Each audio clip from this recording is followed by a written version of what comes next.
Hey, today we're gonna be discussing our first episode of Yaps, or better way to put it, discussion. Yeah, that's a better way to put it. Okay, we not yapping, we talking about real shit for the most part. You know what I'm saying? We may do a little fun debates or whatever, but that's besides the point. Let's get to it. Okay, today's topic is why lust is way more confusing than love and way stronger. Bear with me. Lust practically controls your life. No matter how badly someone treats you, after you've had sexual relations with them, they will always stay close to you in some way. Whether you have a kid, whether they just keep coming around trying to get more from you, they're always going to stick around, whether you like it or not. But lust doesn't even have to be with just a person. It can be in any aspect of your life. It can be your motivation towards anything. Let's say if your goal is to get rich. Why? It's because you lust for money. You lust for success. You lust for whatever it is, a sexy significant other. Either way you put it, it's lust because you're constantly living for it. You're trying to work towards it because you want it so badly, right? That's what lust is. It's not just sexual.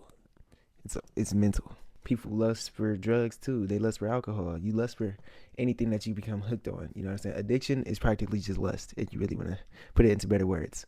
But something as big as love, it can really only come in one shape, one form, unconditional. One thing people need to stop doing is being blinded by love. Your partner may tell you everything you want to hear. They may tell you, I would never leave you. I would never cheat on you. But that doesn't mean they don't have anyone else in mind. It doesn't mean they haven't thought about cheating but stopped themselves. That doesn't mean they haven't been plotting on someone for forever, but they don't want to break their morals and they don't want to break your heart. There's multiple reasons for them not to want to leave you. And it's the simple fact of caring about you alone. They could literally lose all feelings, but if they care about you enough, they'll just stay for your feelings to protect your heart. Like, let's say if you break up and you go on a break or something, that person that they've been thinking about this whole time while you were together, they're gonna run right to them as soon as you're out the picture, and they're gonna have their fun, they're gonna have their way. They might even get in a relationship with them too, but it may be a little shorter than yours, obviously, man. No connection compared to yours. But that lust right there is way more powerful than love, as you can see. The second that love stops, that lust creeps in and goes crazy. You can love someone without ever even wanting to kiss them, without ever even wanting to do anything sexual towards them. But you can lust over someone and literally do everything for them just to get that one thing. That's your one motive. So what separates the two? Like, how can a person who loves you take you on dates, do all these things for you, give you all these things, and a person who lusts for you does the same exact thing? Just like, what is the person who loves you? What is their motive? What is their motive? I'm telling you, lust has more control over things than you think. Because how can someone love you unconditionally and you don't give them anything in return? Love, it promotes romantic gestures in order to gain someone's heart, but lust can do the same thing in order to gain someone's body. People can give you their full mind and attention and never even let you lay a finger on them, but there's a person that they observe and admire, and all they have to do is say the word and they would let them do whatever they want to their body. But you, no, they have my mind, they have my body. But why can't you have both? Why can't you have both at all times? You see, love builds loyalty, but lust builds, well, the wants. If you can't fulfill their needs, they're going to try to find it for someone else due to lust. But here's the thing with that. If you can't fulfill someone's needs, do they really love you? Why are you in love with someone who can't fulfill your needs? What do they do for you if they can't do for you? Why do you need to try a new food to see if you like it when you've been eating the same dish that's been working for you all this time? So let's just realize, just because love is 100% mutual doesn't make someone 100% yours. It just makes them want you around more. It makes you more valuable. It makes you stick out, I guess. I don't know. You know what? It really makes them not want to lose you in the long run. Yeah, that's what it is. Because, look, in their mind, there's always going to be someone better. But for now, this is the best that they got. So they're going to stick to it. They're going to keep it around.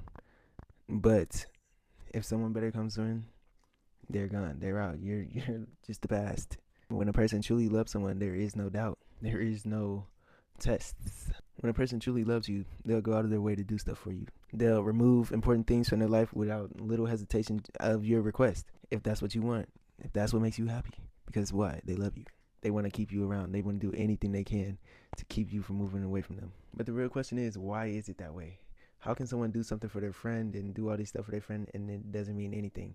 But then they do something for you and they do the same exact stuff. It means a lot more. Difference is the lustful connection, the sexual connection. Like, how can somebody give somebody money, buy them food, and go places with them, and they're just a friend? But then the boyfriend or girlfriend, they go places with their significant other and they buy stuff for each other. The only difference is they really kiss. Like they kiss and they do other stuff if they're the type of people. So is that really love or is that lust? Because without that lust aspect, they're just friends then. Isn't that like what? Aren't you just friends if you don't have those two things, kissing and my point is lust is the root of all fake love. If you love somebody, lust is not even in the equation. Like that may be the fun part of it, but it's not an equation. You can go with or without it if you love somebody. Truly. Love is when you can't stand the thought of even like not talking to somebody for a whole day. Cause long distance, you don't touch anybody. Yeah, honestly, if you can't do long distance, you don't love them. It's that simple. Really, that's the real answer. Because what is lost in long distance? Lust. You can't touch them. You can't do anything to them except for talk and hear their mind. There's a difference between being consumed by your love and being attached versus not being able to let go of somebody. Lust. Times of anger will show you how a person really feels about you and who they really are. Whatever they say while they're enraged, they really mean. They really feel that way about you. They could just be saying it to hurt your feelings, but they had to conjure that idea up. How can it hurt your feelings if it's not true? But there's a difference between an outburst and a retaliation or a rebuttal. A better word is rebuttal.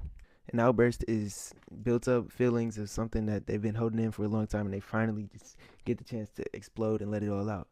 But a rebuttal, it's just something that they have to respond with fast so they don't look like they're getting, it's a response to them being hurt and wanting to hurt the other person back in some way so they don't feel like they're just being attacked the whole time and it's mutual, I guess. But when people love another person, would they ever say something that would break their spirit? Like when people love people, I think they care about them enough to like not want to ever ruin their mental. Even if that person hurts you first, you don't want to ruin their mental. You just can't bring it in you to do it because you love them so much. Like a little bit of anger should not lead you to calling out every single insecurity and telling them that they're right to be insecure about it. You know what I'm saying? It's not, that's not healthy at all. That just means you're there for one thing. It's the lust. And once that's going, once you don't care about lusting for them anymore, you just like don't care about them. It's like, I don't want that anymore. So now I don't like you. At the end of the day, there's always a reason someone doesn't lock in with another person, but there's multiple. They're afraid of commitment. The other person has something that they need to fix before they, you know what I'm saying, really go for it. Or there's another person in the scene. Or really all three. But all I'm saying is don't let lust control your relationships. If you're trapped, it's by lust. Escape. Remove it. Cleanse. Meditate. Think.